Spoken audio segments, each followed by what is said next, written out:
Hello friends, అందరికీ నమస్కారం. 2026 budget. ఈ బడ్జెట్‌లో అతిపెద్ద ప్రకటనలు అయితే ఉన్నాయి. మరి ఈ 5 ప్రకటనలు సామాన్యులకు, రైతన్నలకు ఏ విధంగా ఉపయోగపడే విధంగా ఉన్నాయో మనం ఈ వీడియోలో తెలుసుకుందాం. వీడియో చూసే ముందు తప్పకుండా ఒక లైక్ చేసి వీడియోనైతే చివరి వరకు చూడండి. ఇందులో ఉన్నటువంటి 5 పెద్ద ప్రకటనలు తప్పకుండా మీకు యూజ్‌ఫుల్ అయ్యేటివే ఉన్నాయి కాబట్టి తప్పకుండా లైక్ చేసి వీడియోని చివరి వరకు చూడండి. అప్పుడే మీకు అర్థమవుతుంది. ఇక వీడియోలోకి వెళ్తే కేంద్రం 2026 కేంద్ర బడ్జెట్‌లో సామాన్యులపై వరాలు కురిపించేలా వాళ్ళైతే అందులో పొందుపరచడం అయితే జరిగింది. అందులో అన్నట్టు అందరికీ కనిపించడం అయితే జరుగుతుంది. ఆదాయపు పన్ను పరిమితి పెంపు పైన, రైతు పీఎం కిసాన్ సహాయం పెంపు పైన, కొత్త కొత్త రైళ్లు, సోలార్ విద్యుత్ సబ్సిడీ సహా అతిపెద్ద 5 ప్రకటనలైతే విశ్లేషకులు అంచనా వేస్తున్నారు. అంటే విశ్లేషకుల ద్వారా ఇవి వాటిపైన ఎక్కువ బడ్జెట్ పెట్టే అవకాశం ఉంది అంటూ తప్పకుండా ఇవి ఇంప్లిమెంటేషన్ అయినవి కాబట్టి వీటికి మరింత సంబంధించిన వివరాలు మనం ఈ వీడియోలో తెలుసుకుంటూ ప్రతి దానికి ఎందుకు అంత బడ్జెట్ ఉంది, ఇవి సామాన్యుల ప్రజలకు ఏ విధంగా చేకూరుతాయి అనేటువంటి తెలుసుకుందాం. వార్షిక బడ్జెట్ 26-27 సమర్పించేందుకు సిద్ధంగా ఉంది. అంటే ఫిబ్రవరి 1న ఆర్థిక మంత్రి నిర్మలా సీతారామన్ గారు, కేంద్ర ఆర్థిక మంత్రి ఆమె ఎలాంటి ప్రకటనలు చేస్తారో అని సామాన్యుల నుండి సంపన్నుల వరకు ఆసక్తిగా ఎదురుచూస్తున్నారు. ఈసారి కూడా సామాన్యులపై వరాలు కురిపించే అవకాశాలు ఉన్నట్లయితే తెలుస్తుంది మనకు. వచ్చే బడ్జెట్లో 5 అతిపెద్ద ప్రకటనలు ఉండవచ్చని విశ్లేషకుల నుంచి వస్తున్నటువంటి సమాచారం.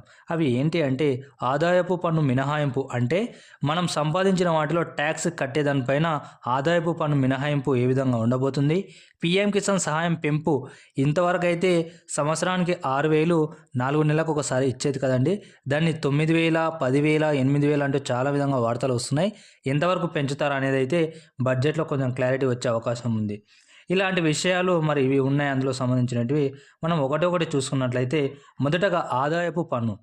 వ్యక్తిగత ఆదాయపు పన్ను పరిమితి 13 లక్షల వరకు పెంచే అవకాశం ఉన్నట్లయితే తెలుస్తుంది. ఇంతకు మునుపు 12 లక్షలు సంథింగ్ ఉన్నది కాబట్టి ఇప్పుడు దాన్ని 13 లక్షలకు పెంచే అవకాశం తెలుస్తుంది. ప్రస్తుతం కొత్త పన్ను విధానంలో స్టాండర్డ్ డిడక్షన్ 75,000గా ఉంది. దీనిని మరోసారి 25,000 పెంచుతూ 1,00,000 వరకు చేరుస్తారని వాదనలు వినిపిస్తున్నాయి. దీంతో జీతం తీసుకునే ఉద్యోగులకు 13 లక్షల వరకు ఎలాంటి ట్యాక్స్ ఉండదు. సంపాదించే ప్రతి వ్యక్తికి కూడా 13 లక్షల వరకు ఎటువంటి ట్యాక్స్ అయితే పడదు. వాళ్ళు ట్యాక్స్ పే చేయాల్సిన అవసరం కూడా లేదు. ప్రస్తుతం ట్యాక్స్లో రిబెట్తో కలిపి 12.75 లక్షల వరకు, అంటే 12,75,000 వరకు ఎటువంటి పన్ను అయితే లేదు. జీతం సంపాదించే ప్రతి ఒక్కరికి. రెండవది పీఎం కిసాన్ సమ్మాన్ నిధి. పీఎం కిసాన్ సమ్మాన్ నిధి ఈ పథకం ద్వారా ఏడాదికి 6,000 పెట్టుబడి సహాయం అందిస్తుంది కేంద్ర ప్రభుత్వం. దీన్ని 50% పెంచుతారో, 70% పెంచుతారో, 90% పెంచుతారో మనకు క్లారిటీ లేదు. కానీ 50% పెంపుతో 9,000 వరకు చేరవచ్చని అంచనా అయితే వేస్తున్నారు విశ్లేషకులు. 2019 ప్రారంభమైన ఈ స్కీమ్ ద్వారా 3 విడతల్లో 2,000 చొప్పున రైతన్నల ఖాతాల్లో అయితే జమ చేస్తున్నారు కేంద్ర ప్రభుత్వం. ఇప్పుడు ఇది 9,000కు చేస్తే ప్రతి విడతలో కూడా ప్రతి రైతన్నకు కూడా అర్హులైన ప్రతి రైతన్నకు పీఎం కిసాన్ పథకం ద్వారా 4 నెలలకు ఒకసారి 2,000 ప్లేస్లో 3,000 చొప్పున సహాయం అందనుంది రైతన్నలకు, అటు కూలీ రైతులకు అందరికీ కూడా. ఇది మూడవది 300కు పైగా కొత్త అమృత్ భారత్, వందే భారత్ రైళ్లు అయితే రాబోతున్నాయి. ఇది మూడవ పాయింట్. రిజర్వేషన్లో మళ్ళీ వెయిటింగ్ లిస్ట్లో వాళ్ళ యొక్క ప్రజలను వెయిటింగ్ లిస్టుల నుంచి వాళ్ళ రైళ్లు సౌకర్యంగా గమ్యానికి చేరే విధంగా ఈ వెయిటింగ్ లిస్ట్లో ఉండడం వల్ల క్యాన్సల్ అయ్యి చాలా ఇబ్బందులు పడుతున్నటువంటి ట్రావెల్ వర్క్స్లోని రైలు ట్రాక్లు మెరుగుపరచడం, కొత్త రైలు పెంచడం వంటి నిర్మాణాలు తీసుకునే అవకాశాలు కూడా ఎక్కువనే కనిపిస్తున్నాయి. 300కు పైగా కొత్త అమృత్ భారత్, వందే భారత్ రైలు ప్రకటిస్తారని విశ్లేషకులు అంచనా వేస్తున్నారు. గత బడ్జెట్లో రైల్వేకు 2.65 లక్షల కోట్లు కేటాయించారు కాబట్టి ఈసారి బడ్జెట్ మరింత పెంచవచ్చనే సమాచారం. 2030 నాటికి వెయిటింగ్ లిస్ట్ లేకుండా చేయాలని కేంద్ర ప్రభుత్వం చేస్తుంది.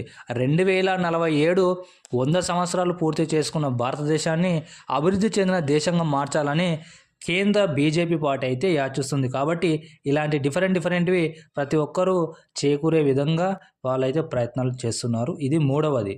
నాలుగవది విద్యుత్ subsidy scheme. PM Surya Ghar Yojana ద్వారా ప్రస్తుతం 2 కిలోవాట్ వరకు, అంటే 30,000 చొప్పున రూపాయలు 60,000 సబ్సిడీ ఇస్తున్నారు.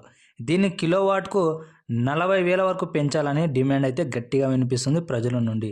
అంటే కుటుంబానికి అదనంగా మరో 20,000 వరకు సబ్సిడీ లభిస్తుంది.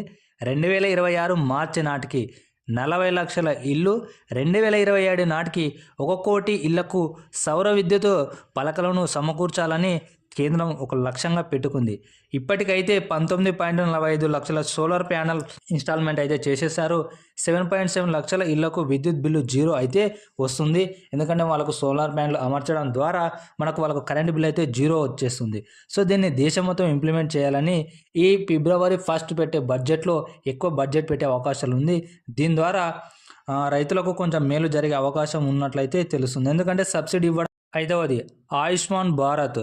పీఎం జై ఆయుష్మాన్ భారత్ ద్వారా ప్రస్తుతం 70 ఏళ్ళు వయసు దాటిన వారికి మాత్రమే అదనంగా 5 లక్షల వరకు ఉచిత చికిత్స ఉండేది ప్రస్తుతం. అయితే దీన్ని 60 ఏళ్లకు తగ్గించాలని సమాచారం. అంటే 70 ఏళ్ళ నుంచి 50 ఏళ్ళు, 10 సంవత్సరాలు లాస్ అవుతుంది. ఇక్కడ సంవత్సరానికి 5 లక్షలు ఉచిత చికిత్స పరిమితిని పెంచడం సహా క్యాన్సర్, హార్ట్ సర్జరీ వంటి పెద్ద పెద్ద రక్త చికిత్సలకు సైతం కవర్ చేసేలా రూల్స్ వచ్చాయని సమాచారం.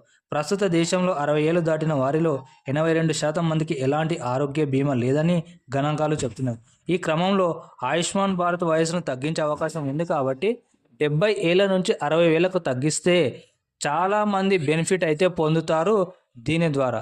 సో ఫ్రెండ్స్, ఈ 5 బడ్జెట్లు సామాన్యులకు ఉపయోగపడే విధంగా అయితే కేంద్ర బడ్జెట్ ఫిబ్రవరి 1న ప్రవేశపెట్టి దానిలో లబ్ధి చేకూరనున్నారు. కాబట్టి వీడియో నచ్చితే తప్పకుండా లైక్